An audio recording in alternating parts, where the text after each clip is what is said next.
Hello সবাইকে, আশা করি সবাই ভালো আছেন। আজকের ক্লাসটা হচ্ছে আইএলটিএস রিডিং এর উপরে। বাংলাদেশি স্টুডেন্টদের জন্য স্পিড রিডিং হ্যাকস এবং দরকারি কৌশল। আইএলটিএস রিডিং এর সময়, এক্সামের সময় হয় কি যে সময়টা একটা বড় ফ্যাক্টর। এই সময় থাকে না বলেই অনেকে আমরা করি কি প্রশ্নর উত্তর না পড়েই আমরা আন্দাজে উত্তর দিয়ে দিই। এর ফলে আমাদের স্কোর খুবই বাজে আসে। আর ফলে আমাদের ওভারঅল যে রেজাল্টটা রেজাল্টটা বাজে হয়। তো সেজন্য স্পিড রিডিং হ্যাকস আছে। এই হ্যাকস গুলি শিখলে কিভাবে আপনি সবগুলি প্রশ্নের অ্যান্সার করতে পারবেন ভালোভাবে সময়ের আগেই সবগুলো অ্যান্সার কারেক্টলি দিয়ে আপনি 7, 8, 9 অথবা 9 আউট অফ 9 পেতে পারেন। সেজন্য কিছু হ্যাকস আজকে আমি এই ভিডিওতে আপনাদের সাথে শেয়ার করব। আশা করি ভিডিওটি আপনাদের অনেক কাজে আসবে। তো আমরা শুরু করি, হ্যাঁ? এটা শুধু বাংলাদেশি স্টুডেন্টদের জন্য। কারণ বাংলাদেশি স্টুডেন্টদের মধ্যে একটা আছে, বাংলাদেশি স্টুডেন্টরা বেশিরভাগ ক্ষেত্রে রিডিং এ বেশি দুর্বল। যেটা আমি আমি প্রায় শত স্টুডেন্টকে পড়িয়ে আমি দেখছি। এরা হচ্ছে যে রিডিং এ দুর্বলতা বেশি। আর রিডিং এর কারণে অন্যান্য সেক্টরে, অন্যান্য যেসব মডিউল আছে সেগুলোতেও তাদের দুর্বলতা ধরা পড়ে। তো রিডিং এ যদি আপনি ভালো করতে পারেন, অন্যান্যগুলি অটোমেটিকলি ভালো হবে। তো আমরা ক্লাসে চলে যাই। ক্লাসটা হচ্ছে IELTS reading class tutorial Bangladeshi স্টুডেন্টের জন্য রিডিং হ্যাকস এবং দরকারি স্কিল। আমাকে একজন স্টুডেন্ট, আমার পুরাতন স্টুডেন্ট আমাকে জানিয়েছে যে যে আমার এখন অনেক হতাশ লাগে। ৪০ মিনিট লাগে শুধু প্যাসেজ 1 করতে। তারপরও ৫-৬ টার বেশি হয় না। এই হচ্ছে রিডিংটার একজনের সমস্যা। যে ৪০ মিনিট লাগতেছে কিন্তু একটা প্যাসেজ শেষ করতে যদি ৪০ মিনিট লাগে তাহলে থাকে ২০ মিনিট বাকি। এই ২০ মিনিটের মধ্যে বাকি ২ টা তো সম্ভবই না। আর যাও সে কমপ্লিট করছে তারপরে তার ৫ টা কি ৬ টা, তার ৬ টার বেশি কারেক্ট হচ্ছে না।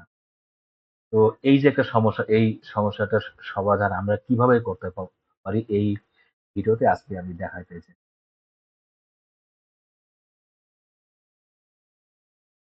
আইএলটিএস রিডিং টেস্টে ৬০ মিনিটে ৩টি প্যাসেজ পড়ে ৪০ প্রশ্নের উত্তর দিতে পারেন।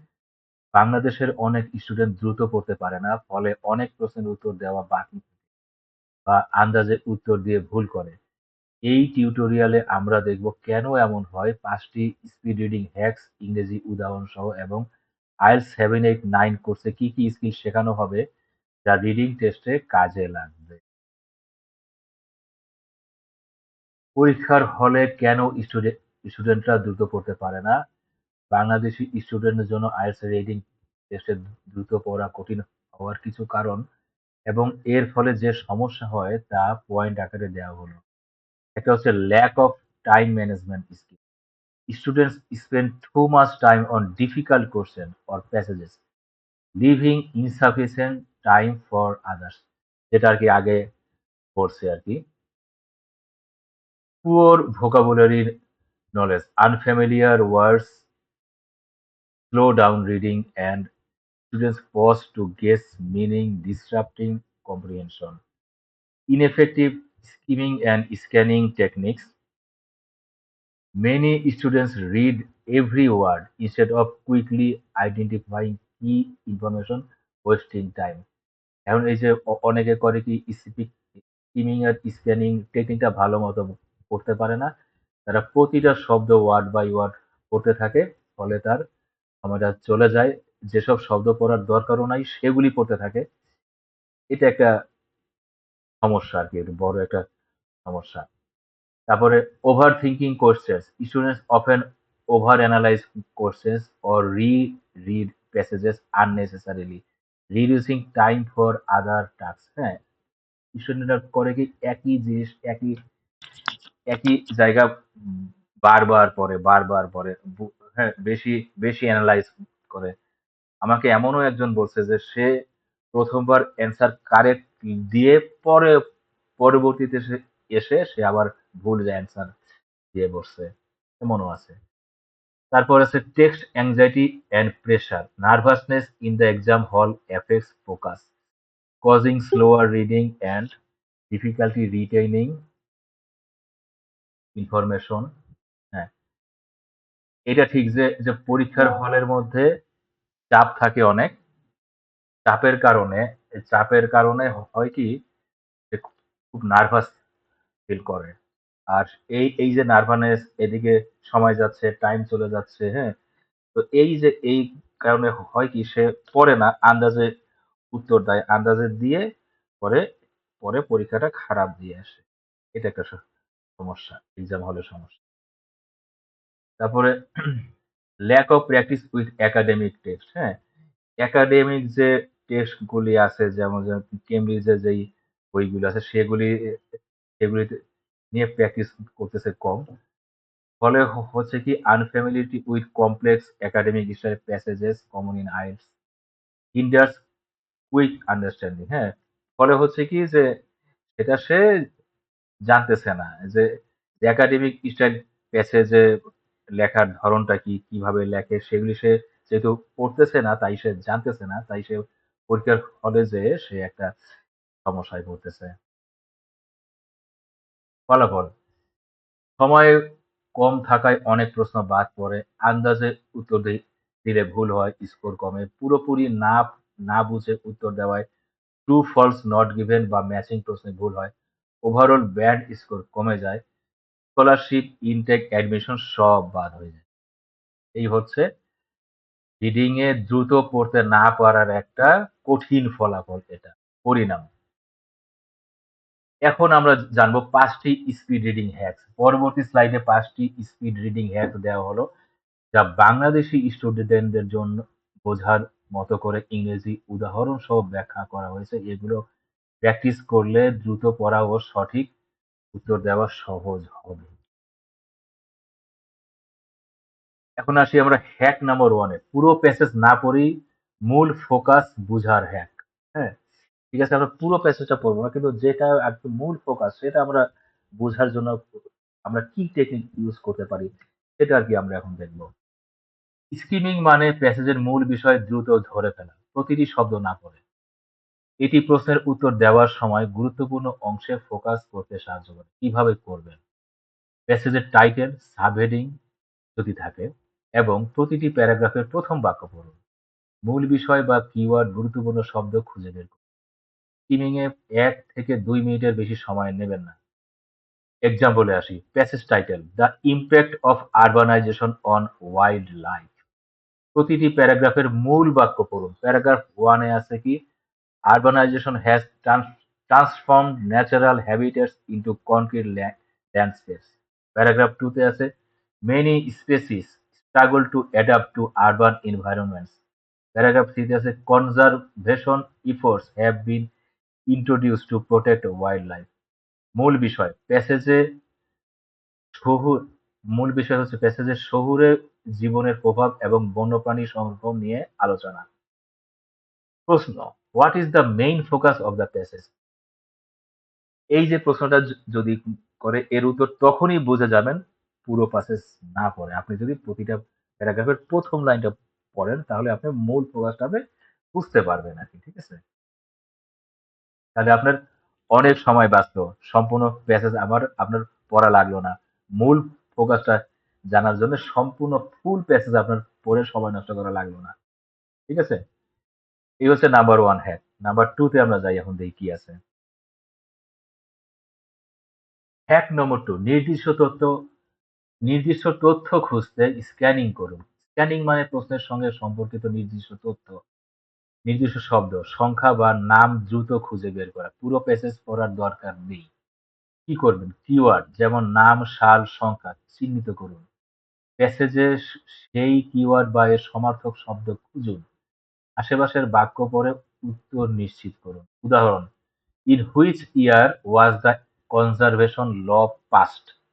আচ্ছা, তাহলে আমি এখানে কিওয়ার্ড আমি দেখবো যে কনজারভেশন ল আর হচ্ছে ইয়ার।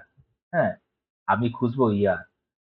তাহলে প্যাসেজে কনজারভেশন ল বা সমার্থক শব্দ যেমন লেজিসলেশন বা পলিসি খুঁজুন। পাওয়া গেল in 2015 a new conservation law was passed to protect species endangered species হ্যাঁ তাহলে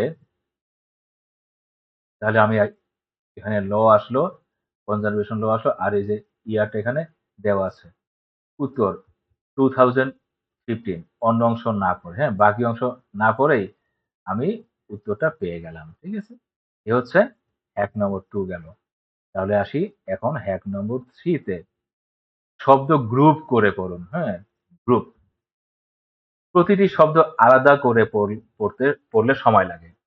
আমরা যদি একই শব্দ মানে মানে একটা প্যাসেজের প্রতিটা শব্দ এভাবে আলাদা আলাদা পড়ি, যেমন deforestation, is, causing, significant, environmental damage, তাহলে আমাদের অনেক স্লো হচ্ছে পড়াটা। আমরা কিভাবে পড়বো? ২ থেকে ৪ টি শব্দ একসঙ্গে গ্রুপ করে পড়ুন। এতে দ্রুত বোঝা যায়, হ্যাঁ? এতে হচ্ছে কি ফাস্টও হবে আবার দ্রুত বোঝাও যাবে, হ্যাঁ? কিভাবে করবেন? ছোট, ছোট অংশ না ছোট, ছোট বাক্যাংশ ফ্রেজ হিসেবে পড়ার অভ্যাস করুন। আঙ্গুল বা কলম দিয়ে চোখকে গাইড করুন। এই যে আঙ্গুল বা কলম দিয়ে আমি চোখকে, এই যে আঙ্গুল হোক বা কলম হোক, আমি চোখকে আমি গাইড করব যে আমি কোথায় পড়তেছি। এইভাবে, এইভাবে আমরা যাবো, হ্যাঁ? এর মনে, মনে শব্দ উচ্চারণ বন্ধ করুন। আমরা অনেক ক্ষেত্রে করি কি যে সবগুলি শব্দ পড়ি আর মনে, মনে উচ্চারণ করি, হ্যাঁ? অনেকে তো মুখ দিয়েই উচ্চারণ করি, অনেকে আবার মনে, মনে বলি যে ডিফরেশন ইজ কজিং সিগনিফিক্যান্ট, হ্যাঁ? এভাবে করলে আপনার ফার্স্ট হবেই না। কোনোভাবেই সম্ভব না। ফার্স্টের জন্য ফার্স্ট করতে গেলে আপনি ২ টা থেকে ৩ টা বা ৪ টা ৫ টা এমন শব্দ একসাথে পড়বেন। একসাথে চোখ দিয়ে তাকাবেন। তাকায় বুঝে নিবেন যে কি বলছে। এক্সাম্পল এ আসি, হ্যাঁ? এখানে বলছে deforestation is causing significant environmental damage.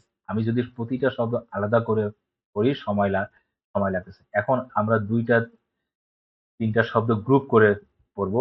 এখানে বলা আছে গ্রুপ করে পড়ার। ডিফরেশন ইজ বুঝে গেলাম। কজিং সিগনিফিক্যান্ট একসাথে বললাম। এনভায়রনমেন্টাল চেঞ্জ একসাথে। তাহলে সময় বাঁচতেছে। অটোমেটিক্যালি কয়েক সেকেন্ডে আপনার সময়টা বেঁচে যাবে। প্র্যাকটিস। একটি আইএলটিএস প্যাসেজ নিয়ে গ্রুপে শব্দ আন্ডারলাইন করে পড়ুন। এতে গতি বাড়বে, মানে ঠিক থাকবে। ঠিক আছে? আপনি একটা কেমব্রিজের বই নিয়ে আপনি এভাবে প্র্যাকটিস করতে থাকবেন। প্রতিদিনই প্র্যাকটিস করবেন। দেখবেন যে আপনার স্পিড বাড়তেছে। স্লোলি, স্লোলি বাড়তেছে। হুম। হ্যাক নম্বর ৪ এ আসি। প্রশ্নের ধরন অনুযায়ী অগ্রাধিকার দিন কিছু প্রশ্ন। হ্যাঁ? প্রশ্নের যে ধরন আছে, যেমন ম্যাচিং, হেডিং, গ্যাপ ফিল, দ্রুত উত্তর পাওয়া যায়। অন্যগুলো যেমন ট্রু, ফলস, নট গিভেন সময় লাগে। তো সহজগুলো আগে করুন, হ্যাঁ? যেগুলা প্রশ্নের উত্তর দ্রুত পাওয়া যায় সেগুলি আগে করুন। আর ট্রু, ফলস, নট গিভেন একটু সময় লাগে, বুঝতে হয়, ভাবতে হয় কোনটা ট্রু, কোনটা ফলস, কোনটা নট গিভেন, হ্যাঁ? সেজন্য এটা করবেন পরে, সবার শেষে আরকি, হ্যাঁ? কিভাবে করবেন? প্যাসেজ পড়ার আগে প্রশ্নগুলো দ্রুত দেখে নিন। ম্যাচিং বা গ্যাপ ফিল প্রশ্ন আগে করুন, কারণ এগুলো কিওয়ার্ড ভিত্তিক। জটিল প্রশ্ন যেমন ট্রু, ফলস, নট গিভেন শেষে রাখুন। উদাহরণ: passage A passage A text about renewable energy with 3 question types. Matching headings: question 1 to 4, sentence conclusion, question 5 to 8, true, false, not given, question 9 to 13। আগে ম্যাচিং করুন। Question: which paragraph discuss the benefits of solar energy? Solar energy খুঁজে paragraph 2 এ match করুন। তারপর gap fill করুন। সবশেষে true, false, not given করুন। এতে সময় বাঁচবে। ঠিক আছে? তো ৪ নম্বর হ্যাকটা হচ্ছে আমরা যেই প্রশ্নের উত্তর খুঁজতে সময় লাগে কম সেটা করব আগে। এই হচ্ছে হ্যাক। এখন আসি ৫ নম্বর হ্যাকে। কনটেক্সট ক্লু ব্যবহার করে শব্দ ভান্ডার বাড়ান। এখন একটা প্যাসেজের মধ্যে যে সবগুলো অর্থ যে আমরা জানবো এটা এটা সম্ভব না। তাই বেশিরভাগ ক্ষেত্রে আমরা আমাদের হবে কি আমরা শব্দগুলোর সবগুলো শব্দের অর্থ জানবো না। সেজন্য প্যানিক হওয়ার কোনো দরকার নাই। কি করব দেখি। ভালো শব্দভান্ডার থাকলে অপরিচিত শব্দে থামতে হয় না। কনটেক্সট ক্লু ব্যবহার করে শব্দের মানে অনুমান করা শিখুন। কনটেক্সট ক্লু আমরা ইউজ করব কনটেক্সটের ক্লু। কনটেক্সটের মধ্যে ক্লু দিবে যে ওই শব্দের মানেটা কি হতে পারে। এই ক্লু দেখে আমরা বুঝতে চেষ্টা করব, হ্যাঁ? কিভাবে করবেন? আইএলটিএস এ ব্যবহৃত শব্দের সমার্থক দেখুন, যেমন সিগনিফিক্যান্ট সমান সমান ইম্পোর্টেন্ট। আশেপাশের বাক্য থেকে শব্দের মানে অনুমান করুন। প্রতিদিন একাডেমিক আর্টিকেল পড়ে আইএলটিএস এর মতো শব্দের সঙ্গে পরিচিত হন। উদাহরণ: sentence: the proliferation of renewable energy has mitigated environmental degradation. অপরিচিত শব্দ proliferation. কনটেক্সট ক্লু: বাক্যে নবায়নযোগ্য শক্তির ইতিবাচক প্রভাব মিটিগেটেড ডিগ্রেডেশন বলা হয়েছে, হ্যাঁ? অনুমান: proliferation মানে হতে পারে গ্রোথ বা ইনক্রিজ। ওয়ার্ড মিনিং নিশ্চিত করতে আশেপাশের বাক্য দেখুন। প্রতিদিন ৫টি করে নতুন শব্দ প্র্যাকটিস করুন। এই হচ্ছে ১ নম্বর ৫। আচ্ছা, এখন এখন আমরা জানবো IELTS 789 এ রিডিং এর জন্য কি, কি essential স্কিল আমরা শিখি। The IELTS 789 course is designed to equip students with critical skills to excel in the IELTS reading test. These skills are guaranteed to enhance performance. Advanced skimming and scanning. Master techniques to quickly identify main ideas and specific details, reducing on reading time. Time management strategies. Learn to allocate time effectively across passages and question types to avoid rushing or skipping questions. Vocabulary expansion. Build a robust academic vocabulary, including synonyms and context-based guessing, to improve comprehension speed. Question type mastery. Develop tailored approaches for each question type.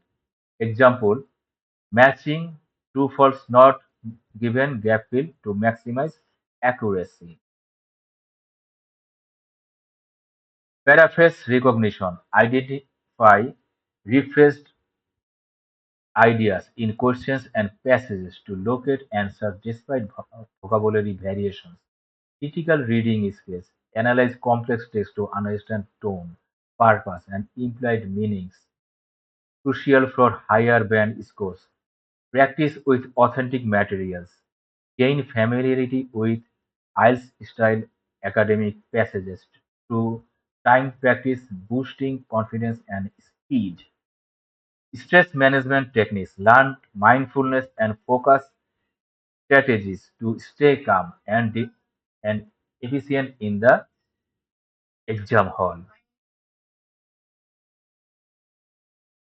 আপনার যদি কোনো প্রশ্ন থাকে আপনি কমেন্টে প্রশ্ন করতে পারেন। সেক্ষেত্রে আপনার প্রশ্নের উত্তর দেওয়া হবে। IELTS 789 উইথ শামীম স্যার, মানে আমি, যে কোর্স বিদেশে টানে। তো আজকের ক্লাসটি কেমন ছিল আপনি কমেন্টে জানাতে পারেন। আর কোন, কোন বিষয়ের উপর আপনি ক্লাস করতে চান আমাকে জানাতে পারেন। ইনশাআল্লাহ আপনার সমস্যার সমাধান করে দিব। তো আজকের ক্লাসটা এ পর্যন্তই। খোদা হাফেজ, ভালো থাকবেন। Thank you very much.